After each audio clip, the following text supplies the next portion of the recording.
السلام علیکم ورحمۃ اللہ وبرکاتہ۔ اسلامک ریسرچ چینل سے ابرار بات کر رہا ہوں۔ نعیم بھائی، آپ سے عرض یہ تھی کہ ماشاء اللہ رمضان المبارک کا مہینہ آمد ہے اس کی، تو مبارک مہینہ ہے۔ اس میں ہم بھی سوشل میڈیا کے اوپر یہ سنتے رہتے ہیں، آپ بھی سنتے ہوں گے، ناظرین آپ نے بھی سنا ہوگا کہ جو رمضان المبارک کی سب سے پہلے خبر دیتا ہے اس کے اوپر جنت واجب ہو جاتی ہے۔ ایک، کیا اس کی کوئی اصل ہے؟ کیا واقعی احادیث مبارکہ سے ایسا کوئی ہمیں ارشاد ملتا ہے؟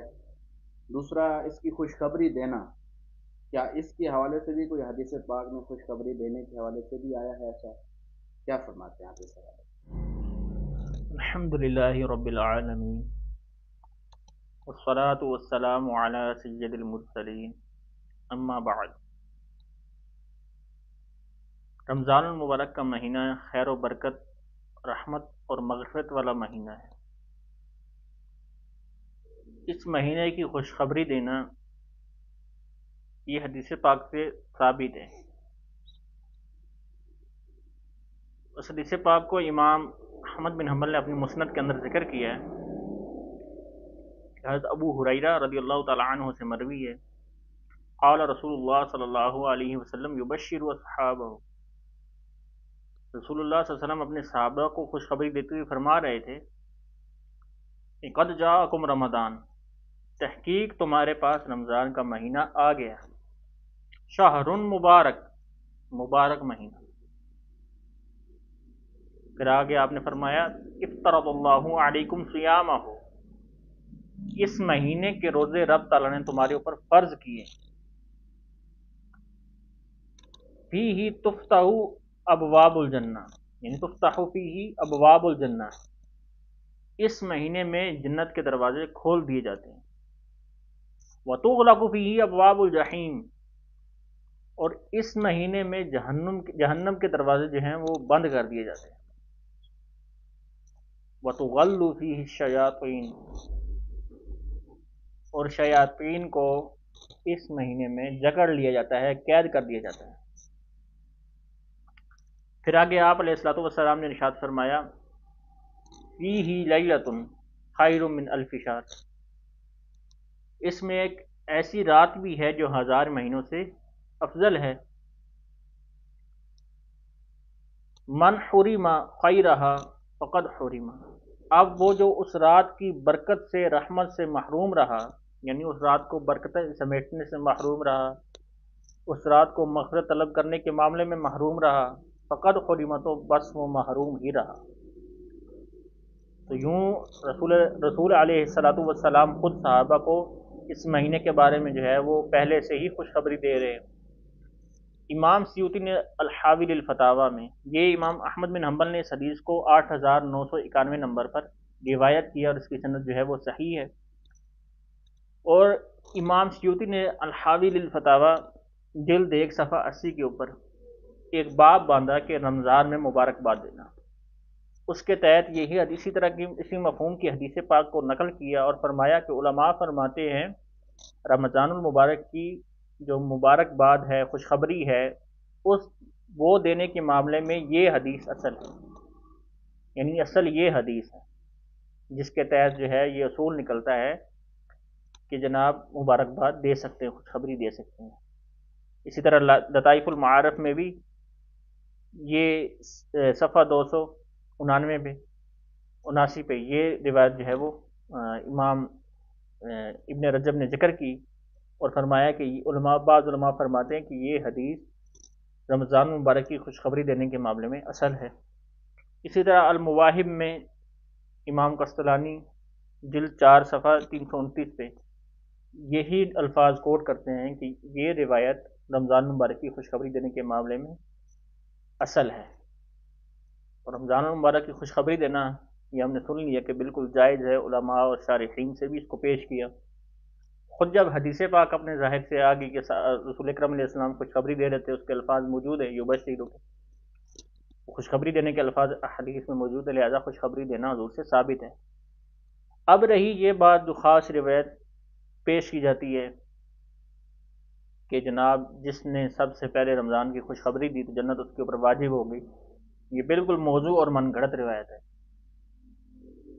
اس روایت کی کوئی اصل نہیں ہے رسول اکرم علیہ السلام سے، اور جو حضور کی طرف جان بوجھ کر جھوٹ منسوب کرے تو آپ علیہ الصلوۃ والسلام نے فرمایا کہ من کذب علی متعمدا فلیتبوأ مقعده من النار، کہ جو جان بوجھ کر میری ذات پر جھوٹ باندھے تو اپنا ٹھکانہ جہنم میں بنا لے۔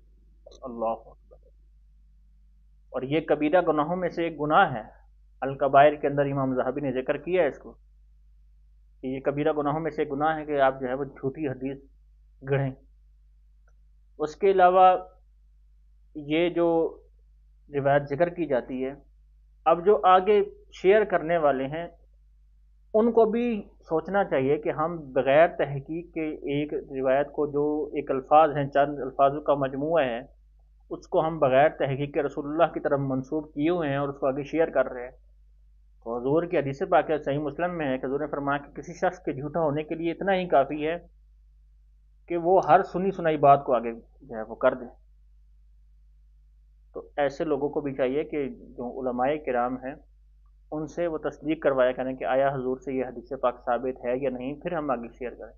اگر یہ والا مزاج بن جائے گا انشاءاللہ عز و جل، تو امید ہے کہ یہ جو موضوع حدیث، من گھڑت حدیث یہ جو پھیلتی ہیں اور جو ہے اس کو آگے شیئر کرنے والا ایک نظام ہے، یہ ختم ہو جائے گی۔ کیوں؟ جب ہم تحقیق کی طرف جائیں گے، علماء کے پاس جائیں گے، ان سے جو ہے وہ عرض گزار ہوں گے کہ ہمیں اس حدیث کے بارے میں بتائیے کہ آیا یہ ثابت ہے یا نہیں، تو انشاءاللہ اس سے ہمیں کافی کچھ سیکھنے کو بھی ملے گا، اور نیز یہ مزاج بھی بن جائے گا کہ جو چیز سنی ہے اس کی تحقیق کروا لی جائے علماء سے، تاکہ کوئی ہم جو ہے وہ معاذ اللہ جانے انجانے میں حضور کی طرف جھوٹ نہ منسوخ کر رہے ہیں۔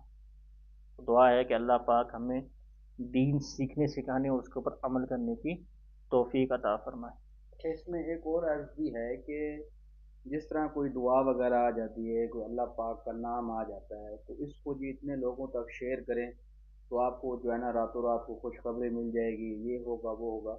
تو اس طرح کی بھی، اس حوالے سے بھی آپ کیا فرماتے ہیں؟ یہ بھی شیئر ہوتی رہتی ہیں؟ تو یہ اصل میں ابرار بھائی یہ کرنا گناہ ہے۔ آپ وہ کہہ رہے ہیں جو ہے نہیں، آپ کس طرح دعویٰ کر رہے ہیں کہ رب تعالیٰ جو ہے اس کے ذریعے آپ کو اتنا دے دے گا؟ یہ تو بالکل ہی مطلب کہ آپ اس طرح کی چیزیں کہ آپ اس کو 100 بار شیئر کریں، 50 بار شیئر کریں، ایسی چیزوں کو تو آگے شیئر ہی نہیں کرنا چاہیے۔ اس طرح کے لوگوں کا سد باب ہونا چاہیے۔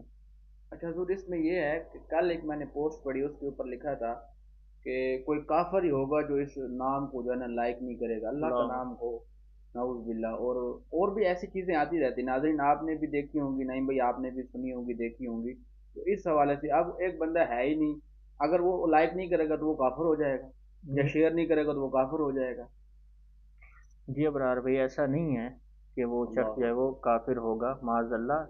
یہ جو اس طرح کے کام کرتے ہیں کہ جو اس کو نہیں دیکھے گا تو اس کے ساتھ فلاں ہو جائے گا، اس کی جو ہے وہ فلاں کے ساتھ یہ ہو جائے گا، اس کے اپنے ساتھ یہ ہو جائے گا، معاذ اللہ، تو یہ خود گناہ گار ہیں۔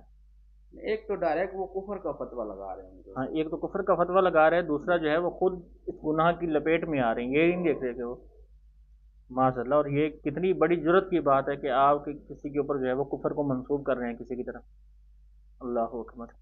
تو یہ بالکل غلط روش ہے، اس کا سدباب ہمیں ہی کرنا ہوگا نا، ہم یہ چیز آگے شیئر کرتے ہیں۔ اگر ہم خود ہی اس چیز کو جو ہے وہ شروع کر دیں کہ جناب اس طرح کی بات کا ہم بائیکاٹ کریں گے، اس طرح کے لوگوں کا ہم بائیکاٹ کریں گے، تو انشاءاللہ یہ نظام درست ہو سکتا ہے۔ ناظرین آپ نے سنا ہے کہ نعیم بھائی نے ماشاءاللہ اچھی توجہ دلائی ہے اور اچھی گفتگو کی ہے۔ آپ بھی کوشش کیا کریں کہ جب بھی آپ کے پاس کوئی ایسی پوسٹ آئے، کوئی ایسی ویڈیو آتی ہے، یا کچھ آپ فیس بک پہ دیکھ رہے ہوتے ہیں، تو آپ اگنور کیا کریں۔ آپ اس چیز کو یا تو ڈیلیٹ کر دیا کریں یا رپورٹ مار دیا کریں۔ اس سے یہ ہوگا کہ اس کا کم از کم وہ جو شیئر کا کہہ رہا ہے یہ کر دو وہ کر دو، وہ نہیں ہوگا۔ آپ اس سے کوئی گناہ گار نہیں ہوں گے، کوئی کچھ نہیں ہوگا آپ کو انشاءاللہ۔ آپ کو یہ بھی ویڈیو آپ انشاءاللہ چلا سکتے ہیں، ان کو شیئر کر سکتے ہیں، آپ انشاءاللہ اس سے بہت کچھ سیکھیں گے۔ جزاک اللہ خیرہ۔ چینل کو لائک اور سبسکرائب کریں اور بیل آئیکن دبانا مت بھولیے۔